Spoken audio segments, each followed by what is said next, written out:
Depuis mon plus jeune âge, j'ai toujours aimé me retrouver dans des endroits sombres et me fondre dans l'obscurité. J'ai la capacité de voir à peu près correctement dans le noir, comme le chat du voisin. Il vient parfois me tenir compagnie dans le grenier. Je vis dans cette pièce car elle est calme, et personne n'y vient jamais, sauf ma petite sœur. Elle vient me rendre visite tous les soirs pour que l'on joue. Elle m'a demandé de ne pas en parler à maman. Elle n'a pas l'autorisation de monter me voir. Parfois, quand elle y pense, elle m'apporte quelques animaux morts qu'elle ramasse dans la rue. Elle sait que je raffole de leur chair putride et purulente.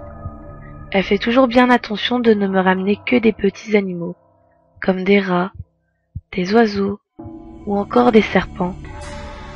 Ma petite sœur aime me regarder manger. Elle trouve ça bizarre et rigolo, selon ses dires. Elle m'a aussi dit qu'elle ne connaissait personne d'autre que moi qui pouvait dévorer des cadavres de cette façon. Mais cette situation est plutôt instable.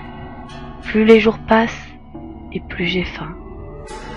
Ma petite sœur a beau venir m'apporter à manger tous les jours depuis quelques semaines, je ne suis jamais rassasiée. J'ai besoin de plus. L'odeur de sa chair tendre m'enivre progressivement. À chacun de ces passages, j'ai de plus en plus de mal à résister de lui trancher la gorge. Ma petite sœur ne me craint pas. Elle a confiance en moi. Erreur fatale de sa part. J'ai faim. J'ai tellement faim. Cette fois-ci, je pense que mon instinct bestial va reprendre le dessus. Que Dieu me pardonne. Dieu qui m'a créé tel un être imparfait. Je l'entends. Elle monte. Les marches de l'escalier menant à ma demeure grincent d'une façon stridente. Elle approche. Son odeur m'hypnotise.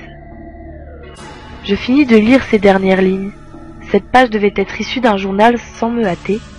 Je remarque qu'il y a une dernière ligne presque illisible, mais décryptable avec un effort. Maintenant, je vais me trouver une autre petite sœur. 15 août 1999. Nous sommes actuellement le 30 août de la même année, et il est vrai que, depuis 15 jours, j'entends des bruits bizarres venant de mon grenier. Vous vous dites certainement que je n'ai juste qu'à pas y monter. Mais le seul souci, c'est que depuis 15 jours exactement, je fais des crises de somnambulisme toutes les nuits, et le matin, je me réveille toujours dans le grenier.